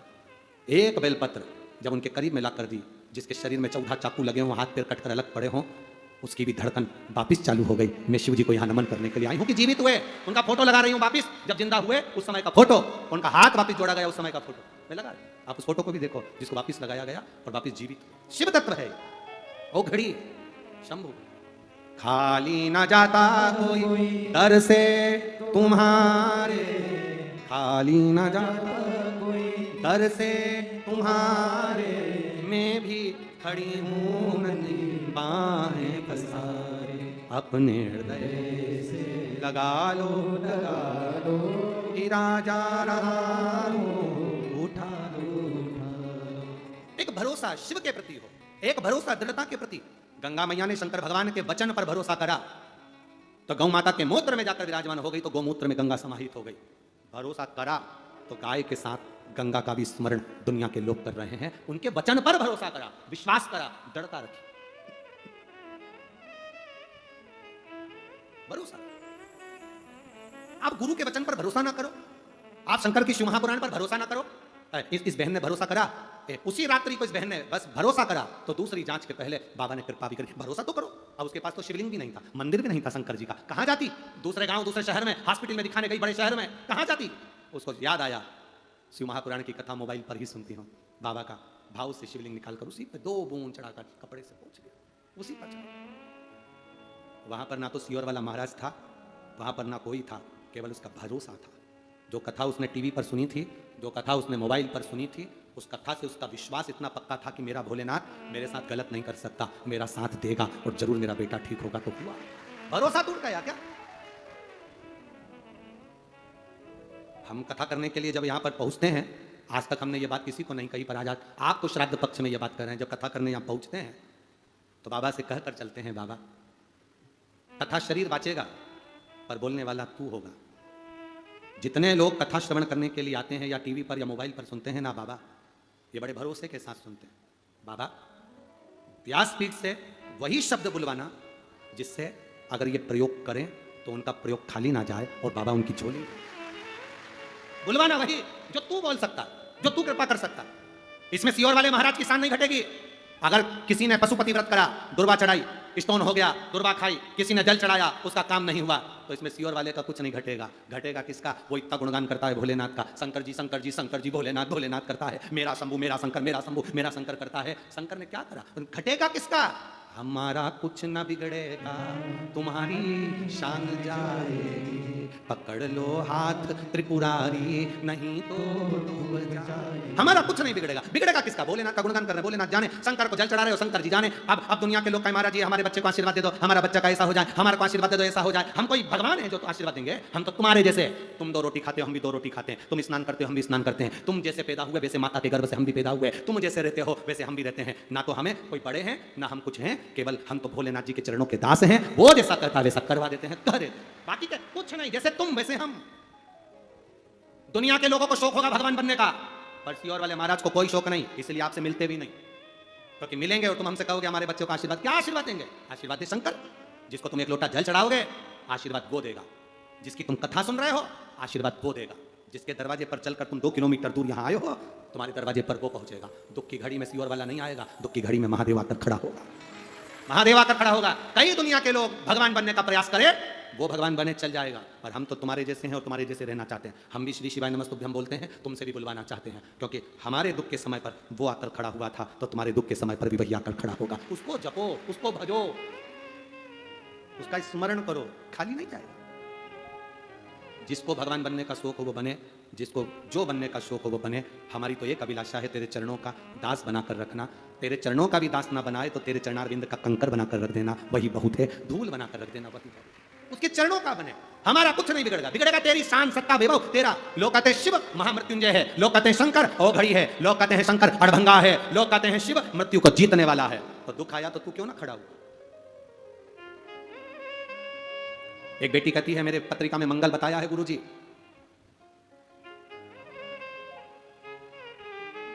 बहुत दोष बताया है गुरुजी, अब मेरी शादी होगी कि नहीं होगी गुरुजी? हमने उस बेटी से कहा मंगल बुध गुरु शुक्र शनि राहु केतु सब उसी के पास में है, चंद्र सूर्य सब उसी के पास में है। तेरे को अगर किसी ने मंगल बता भी दिया है तो तू चिंता मत कर। अपन रोज कथा में एक बात बोलते हैं, वेश है मंगल मंगलकारी। बोलो बोलो सब बोलो। अगर जिंदगी में दुख भी होगा ना तो अमंगल को भी मंगल करता है। वो हनुमान जी कौन है? शंकर का होता। आप एक चौपाई बोलते ना, मंगल भवन अमंगल हारी द्रवहु सुदशरथ अजित बिहारी। राम सिया राम जय जय राम, राम सिया राम जय जय राम। मंगल भवन मंगल हारी द्रवहु सुदशरथ अजित बिहारी।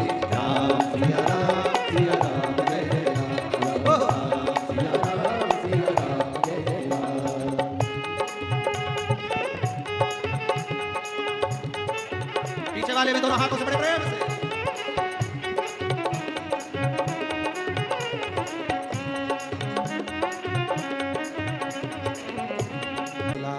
सब दुख काटो मारा, ओ भोला सब दुख काटो मारा। शिव शंकर जप तेरी माला, भोले बाबा जप तेरी माला।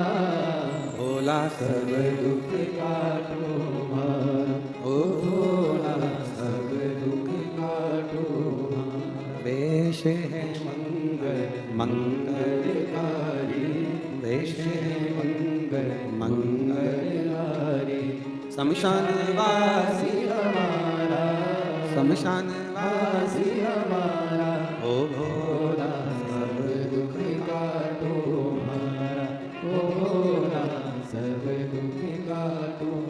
शिव कथा कहती है मंगल करने वाला भी वही है, सुख देने वाला भी वही है। हम क्यों भटके? हम क्यों भटके?